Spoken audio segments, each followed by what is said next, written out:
This is Matt Rosen, and this is The Grit Mindset with me, your host, Matt Rosen. The mission of The Grit Mindset is to inspire and empower our listeners by delving deep into the journeys of those who have faced significant challenges and emerged stronger. Through authentic conversations, we uncover the mindsets, strategies, and lessons that have propelled these individuals to overcome adversity and achieve success. My aim is to provide actionable insights and real-world advice to help our listeners cultivate their own grit and navigate their personal and professional lives with confidence and resilience. Hello, everyone. Welcome to this episode of The Grit Mindset with Matt Rosen. I'm your host. I have with me a special guest, Rick Hopper with Readerest.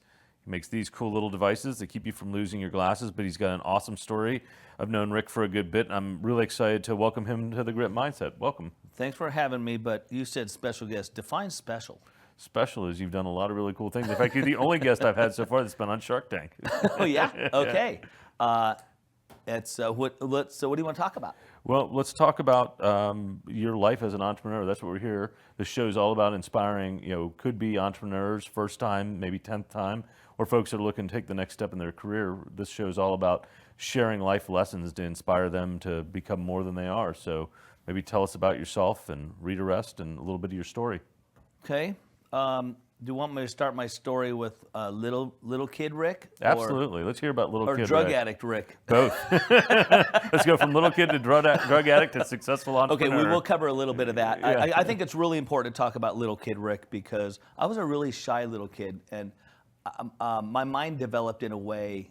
I had a striking event when I was 15 that really took me out of my shell and gave me the confidence to actually sit in front of cameras and talk to folks. We'll get into that later, but I believe that my ability today to naturally have the grit that it takes to make things happen as a result of the way my mind developed as a kid. Okay. And we didn't have a lot.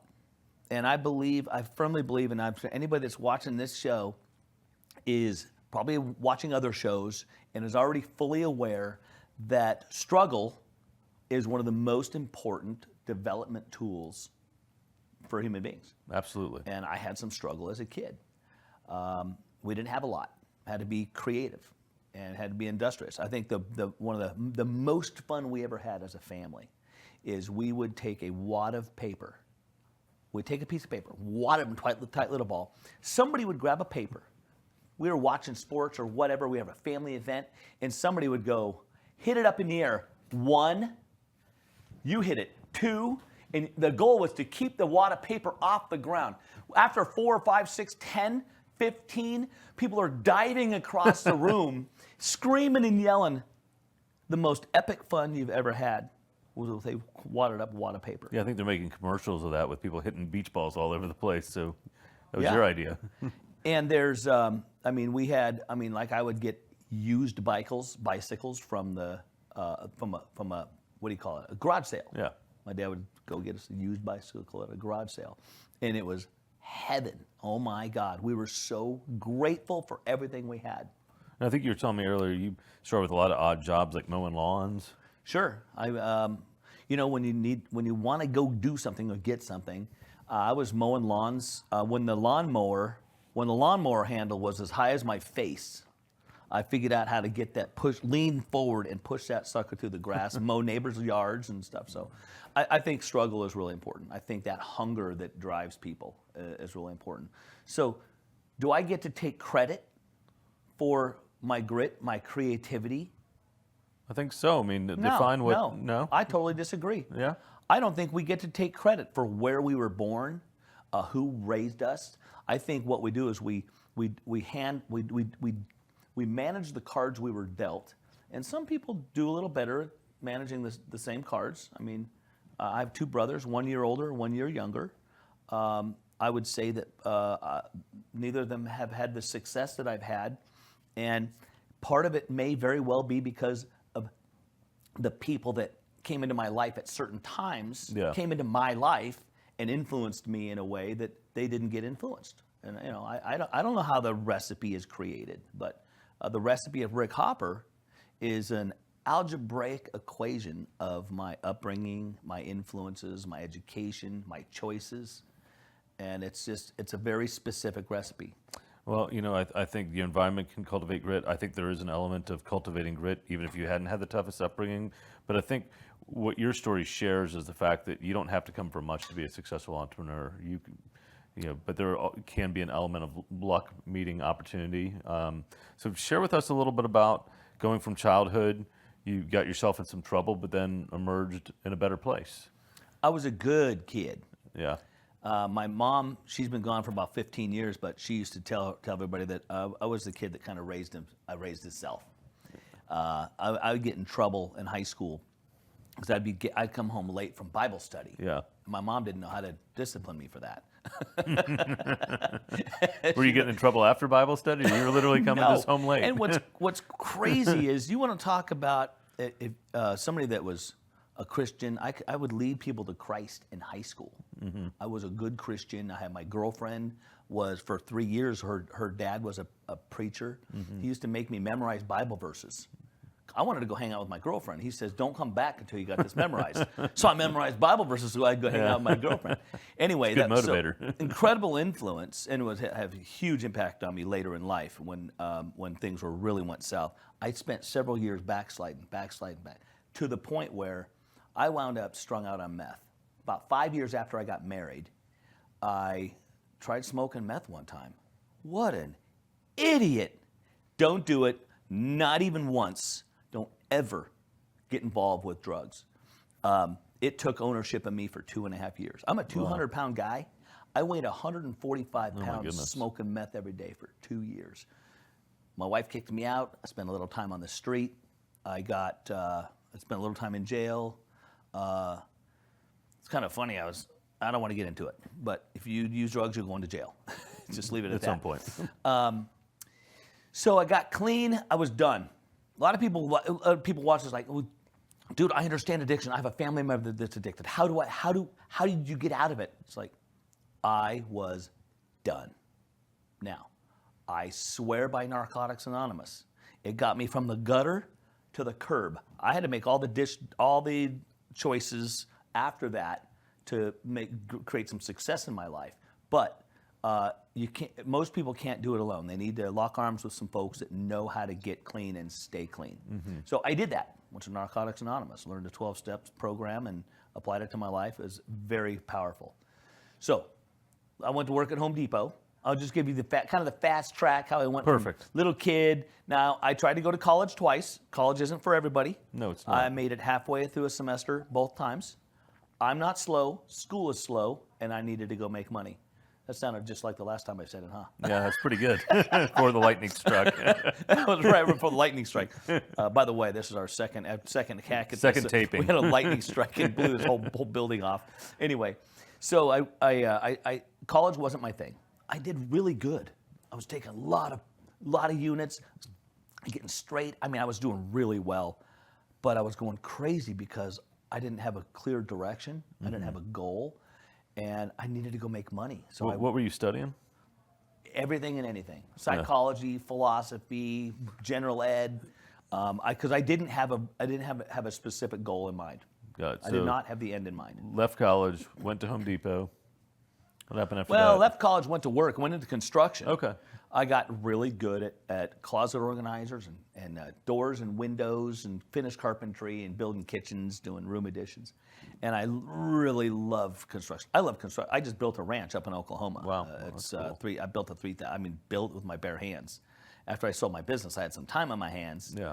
So we'll get to that in a minute. I went into construction. I met my wife, and we had 2 little girls, and I got strung out on meth. Can you imagine what kind of idiot kind of really abandons his family and picks chemical to change the way they feel over the people that love them? They love, like the whole world means. It's insane. It's insane. That's not what this is about. This is about grit. Now, it did take some grit to come out of the gutter. I bet it did. For sure. But that was the same resolve that it takes to do anything productive in life. Is you have to have some serious guts and a serious hunger, serious motivation. Mm-hmm. So I was sick and tired of being sick and tired. I had everybody that mattered to me had kicked me out of their lives. I was alone in the world. There's no way I'd ever commit suicide. I'll kill 1,000 people before I kill myself, if you know what I mean. Yeah, I do. That's not a death threat, by the way. Someone look out. But so I decided to get clean, and right after I got clean, I decided I needed a regiment, so I went to work at Home Depot. Okay. I got my college education at Home Depot. I learned business at Home Depot. This is the heydays of Home Depot in the mid to late 90s, up from 94, 95 to 2001. Home Depot stock was going up and splitting, and they're training, world-class training. I grew up in that. It was a great experience. 6 years into Home Depot, we had bought, my wife had took me back miraculously. She wanted nothing to do with me because it was terrible. But about a year and a half after I got clean, she took me back. We've been, this week, it'll be 38 years we've been married. That's awesome. We should get double points for those 2 years we were separated. Yeah. But we, so at Home Depot for 6 years, and then I got mad. So a lot of people will think, well, how'd you come up with your ideas? Yeah. And so like your intro said, hey, Rick Hopper, Shark Tank, I got this thing right here. Well, before that, I had developed a line of products. Am I doing all the talking? Is that okay? No, this is perfect. This is all about you. This You asked is the me a Rick great Hopper question, show. apparently. So, while I was working at Home Depot, I bought our first place, and I still had to do. Home Depot wasn't enough money to pay my bills and raise children. Mm-hmm. So I was doing what I do best on the evenings and weekends. I was doing doors and windows and making good money. I got mad in January of 2001. I got really mad at the window industry for not developing a product that I needed as a window installer. So all the money I've really made in my life was a result of Rick Hopper solving a problem for Rick Hopper. Just so happens to be there's millions of people that can benefit from the solutions I create for myself. Sorry, I hit your microphone. So I developed a product called Trim Quick. Trim Quick, okay. What It's does it do? peel and stick window trim All right. for replacement vinyl windows. Okay. Very nichey. My only customer was window installers that were replacing new windows, new vinyl windows into old window frames. Got it. Very nichey.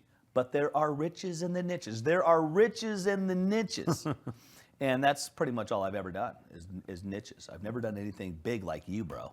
I don't know about that. So I try. So you developed this window trim product. You sell that, or what happened with that? Yeah, I'm going to tell you the very short version of the story. I brought in a business partner who really in the beginning had no interest in the window trim. Matter of fact, he told me, you're crazy for doing this because there's no way you'll make any money at it because the window companies, as soon as they find out you're making money, because on paper, before I really got going, it looked great. But his concern was the window manufacturers will just start manufacturing the product that we're making and just cut us right out of the deal. Well, there was a real risk there. Well, it didn't happen. So he came in, he sold his landscape company, and we worked together for a few years, and it ended poorly. It was I took about probably 25 cents on the dollar of what the company was worth, and I had to get out of there.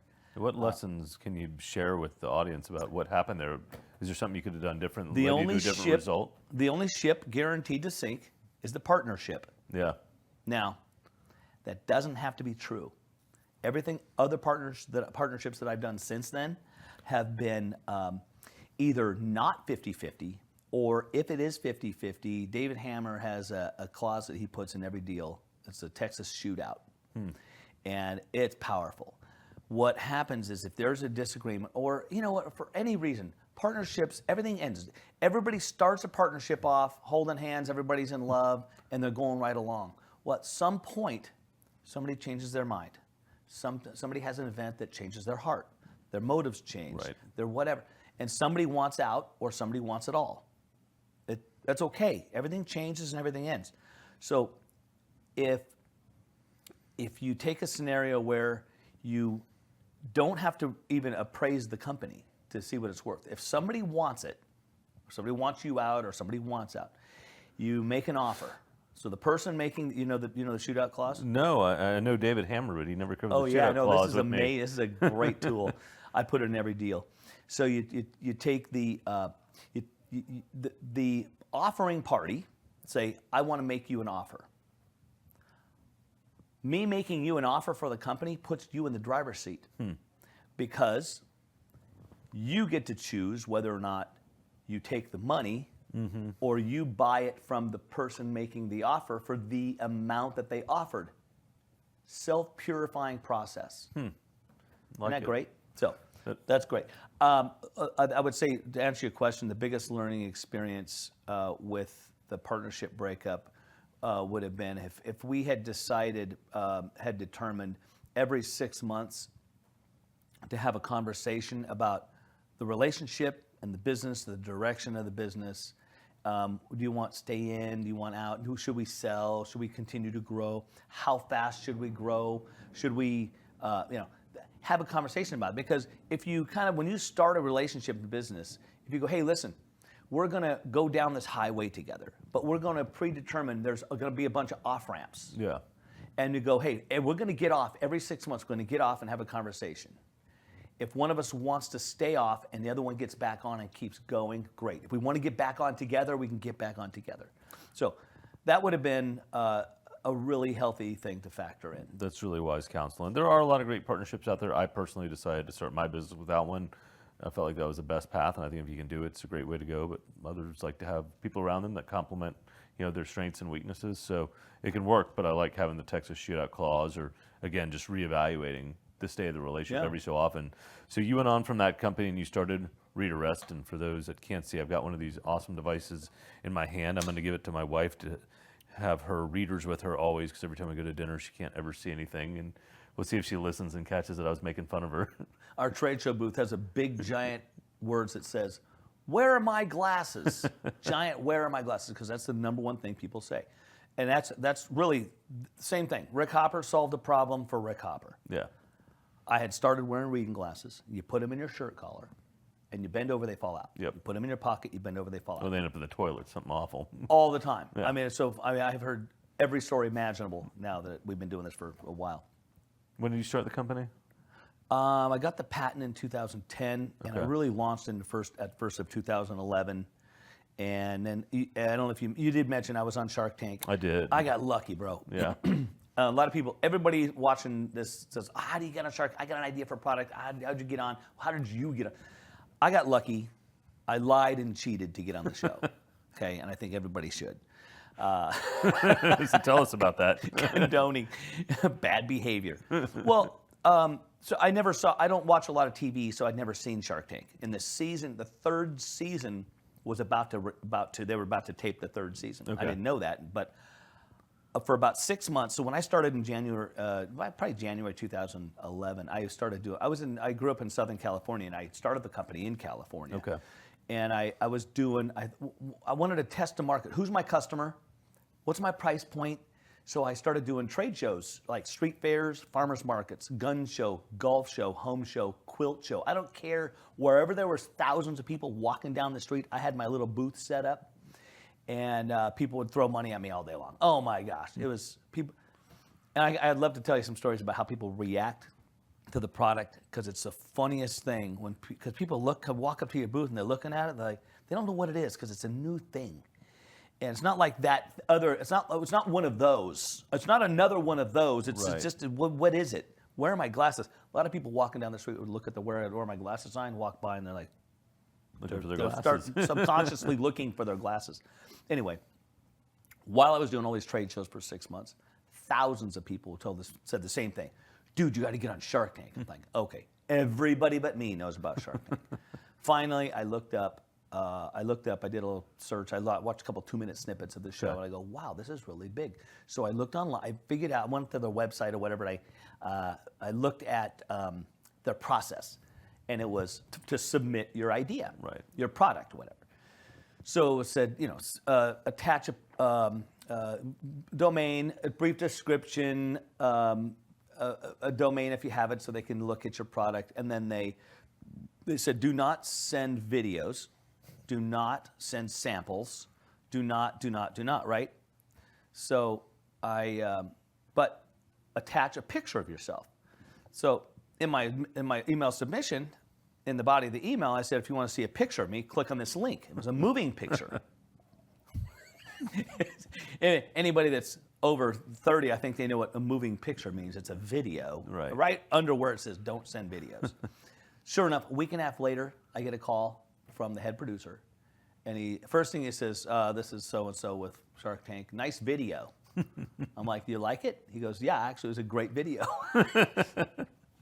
You got to know when and how to break the rules. I believe, and this, to some people this sounds arrogant, my wife hates this, but I personally feel like standing in line is for other people. I know how to jimmy the back door open. And I go around the back, I check knobs, I check handles, and or I'll just go straight up and ask a question that'll get me through the door up front. I hate standing in line. So rules are just suggestions, depending on who's setting them. Rules are to keep the vast majority of people organized. Yeah. They really are. And there's certain times I will stand in line. It's usually if I'm with my wife, and just to honor her. You don't pick two lines and see which one's completes Well, first. we do that too. Sometimes it's a competition. One of us will be stubborn. I'm not coming over there. I don't care if yours is shorter. We'll go with the line I picked. That's how you get to 38 years of marriage. So you went on Shark Tank. Yeah, so I got on Shark Tank. It was luck. It was pure luck. So there's some things sometimes God does for me what I can't do for myself. I could have never worked my way into that. They get about 40,000 applicants every season, and this is back season 3. I think they're up to season 15 right now. Like that. So I lucked out, and they were taping 2 weeks later, and it was about a few days before I got in. There was a brand new shark, because I was thinking I did background checks on all the sharks. I studied who do I want to do business with? Right. I actually do this. Who would I say yes to a deal with? So they call me, hey, we got a new shark on your episode. It's gonna be Lori Guinier, the queen of QVC. I'm going, ding, ding, ding. That's who I want to do a deal with. Yeah. Turns out she's the only one that wanted to do a deal with me too. So it worked out great. Went in very nervous, but it turned out to be a great episode. We get more reruns, I think, than anything I've ever seen. Yeah, we'll link to that. Season 3, episode 6. If you want to watch my episode, it's like I think that's an hour-long show or something, and then we're the very last one in the show that day. So where did things go from there? So you did a deal with Lori, got your product on QVC. Let's talk about grit. Let's talk about grit. Because that's the Let's name talk of about your the show. grit that you went through to build this company. Yeah, so that was I made some mistakes with the manufacturing. I made a potentially catastrophic mistake at one point. How much time do we have left? Anybody know what time it is? Got about 10, 15 minutes, right? Okay, I don't want to. So okay. let's start over. So you're on Shark Tank. Let's talk about the grit it took from your deal from Shark Tank to build Readerest. So we couldn't make them fast enough. Okay. And I'm going to talk about this. It's a little esoteric, but I'm gonna go for it. I've read some books back from the early inventors and these guys, Ford, Edison, Bell, all these guys. It's like they believed in God, but they didn't talk about it. Yeah. They referred to God as infinite intelligence, and that they felt like they had direct contact with their abdominal mind. So you got your mind, you got your abdominal mind, which I call my soul, has direct contact with the creator of the universe. And I practiced this meditation process of that's not a meditation of concentration. It's a meditation of total surrender, turning it over to God. So I couldn't make these things fast enough. I could not come up with a better, faster, more efficient way to make them. So I did this meditation practice where I laid back in my office seat and I defined the problem, and I just literally passed it to my soul, and I laid back for about 15 minutes and just went to sleep. And I felt it hit me back. It came back, thump, pops on my head. I had this vision of this contraption with holes and grooves and a little tool that went like this. I grabbed a bunch of tools. In 20 minutes, I built a prototype of this rapid magnet placement process that was so fast And I just took off. When I did my first sample run where I took a stack of magnets and I just went like this, I had a machine gun, rapid placement, magnetic placement. I involuntarily took off running. I was crying because this incredible breakthrough of making them faster. Now that's not grit, but that was it happened. Yeah. The grit was when I had about probably 50 to 60% product failure because I originally was making these not with the plastic with the magnets inside. I was making them with a stainless steel oval backplate with the magnets glued to it. And as you can tell, they're so powerful. When those magnets smack together, it shatters the nickel coating and comes off the backplate. So I had massive product failure. Here's how you know you have a great product. When you get 2 or 3 calls a day from customers saying, hey, I love this product. What kind of glue can I use to fix it? They want to repair their own product. Yeah. Versus return it. Versus this thing sucks. It's, I love it so much I want to fix it. That's Readerest. Got it. So we talked about grit, and it means something different to everyone else. What does it mean to you? Well, it depends on if it's 80 grit, 120 grit, or 60 grit. That's sandpaper. Yeah. They all do different things. They make things smooth. So you're in the construction business. Yeah, that's what grit means to me. Yeah. It's like I prefer 120 over 150 if it's pine versus oak. For all you contractors, you guys have no idea what I'm talking about. Or you're like, that guy's an idiot. Anyway, grit to me is when you have a massive product failure and you want to give up. I'll give you an example. When I started my window trim company, Trim Quick, I had my very first, I had $5,000 left over from when I bought my house. I was still working at Home Depot. I had $5,000 left over. And I bought $5,000 worth of adhesive and strips of plastic from a local extrusion guy.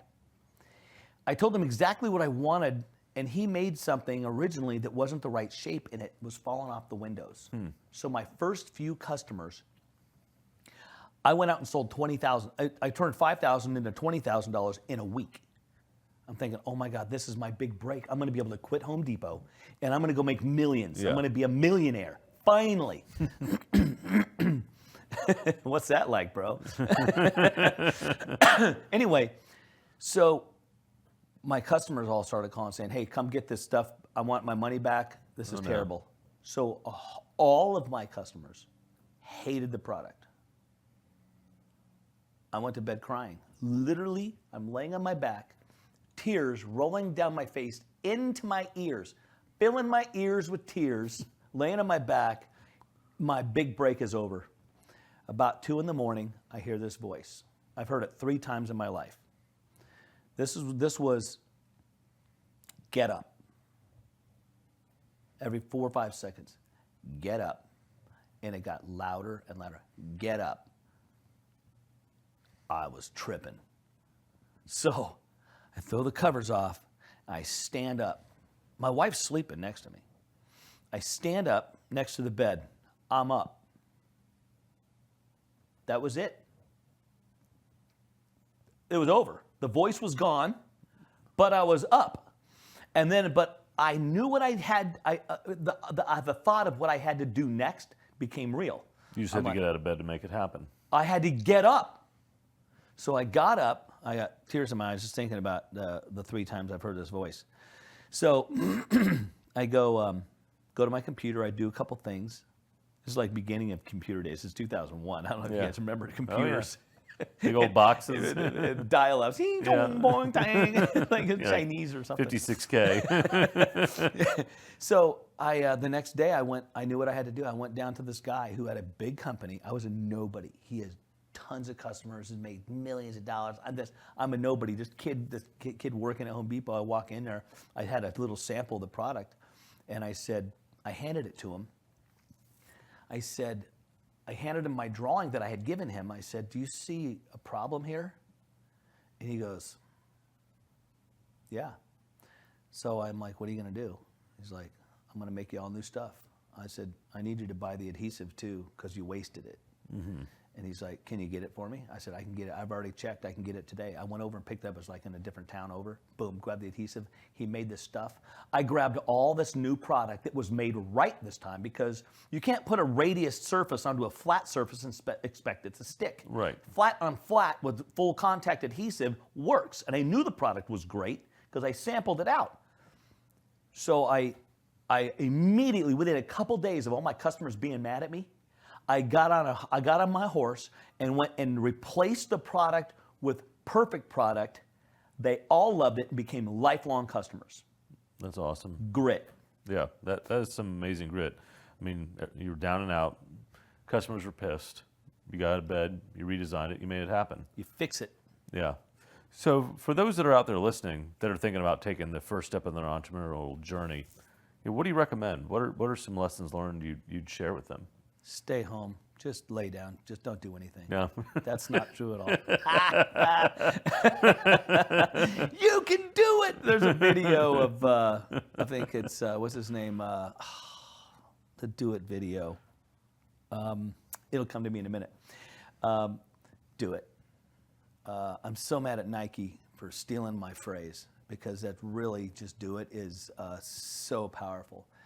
I would caution people to not chase after an idea unless they have the ability to be honest with themselves, and they have people in their lives that will be brutally honest with them also. Because you go ask all the wrong people what they think. Oh, that's a great idea. You should burn your life savings on that, brother. Yeah. So many bad ideas that it's a good idea, it's a good product, but you can't make money at it. Right. Or you can't, it's too difficult to process. Or the story's too hard to tell, and you can't get people to buy in. I mean, there's so many reasons that a great idea becomes a bad idea. Or even worse, you have people that dissuade you because they're scared of the risk for you and don't want you to tell you to take that first step when that's the right thing to do. You know, the entrepreneur is the person willing to take the risk. Yeah. If you're not a natural-born entrepreneur and you don't have that, you're too risk-averse, and you don't have somebody in your life pushing you, you can't push yourself, man, it's a pretty serious recipe for success out there.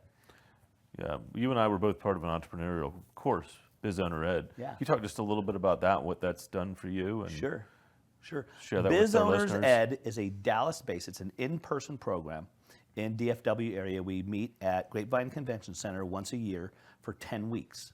We do some events throughout the year periodically, but really it's a 10-week program where on Tuesday nights from 4 to 8 p.m., we bring in 3 speakers a night, and from all walks of business. We usually spend the year interviewing business owners. There's some minimum requirements. You have to have a company that you can grow and scale and potentially want to sell. There's no ulterior motives. It's free. We don't trick you into anything, and we don't. It's everybody thinks like, well, what's the catch? I'm like, so the catch is the original founder. Him and Jay and Betty Rogers didn't have kids, so their kids are entrepreneurs. Yeah. Their desire is to help serious, committed entrepreneurs grow and scale their companies. That's always been their passion.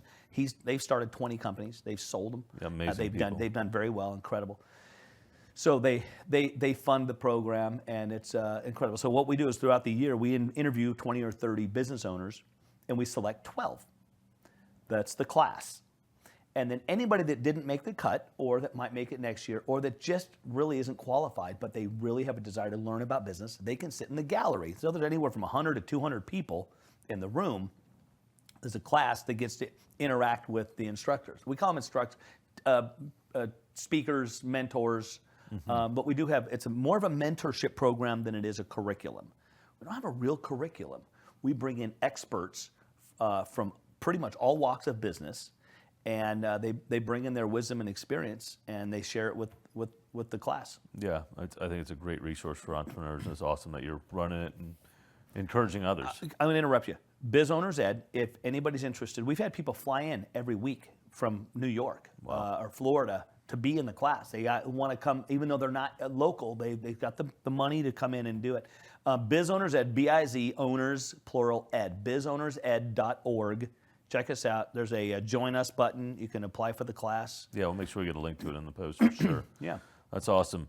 Well, we're running short on time due to the little lightning strike we had. But any other, kind of final closing thoughts you'd like to share or things you want to cover?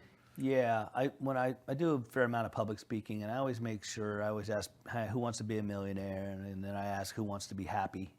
Mm-hmm. And more people raise their hand for millionaire. It's weird. Interesting. I know a lot of really miserable folks that have a lot of money.